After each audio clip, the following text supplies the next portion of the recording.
শুনছেও না, শোনার ভান করে আছে।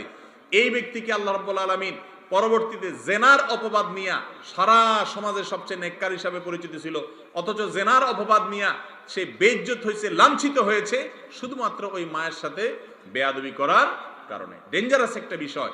তাহলে বালাম বাউরের মা মনে কষ্ট পেয়েছেন, তার প্রভাবে যদি সে বড় অলি, আবেদ, বুজুর্গ, নেককার, আল্লাহওয়ালা ছিল, সেই মানুষটা যদি লাঞ্ছিত, অপমানিত হয়ে জেনার অপবাদ নিয়ে সে শেষ হয়, বেইজ্জত হয়, তাহলে বোঝা গেল মা বাবার বদদোয়া লাগে না লাগে না? ভাইরা আমার, রিদার রব্বি ফি রিদাল ওয়ালিদাইন, মা বাবা খুশি তো আল্লাহ খুশি।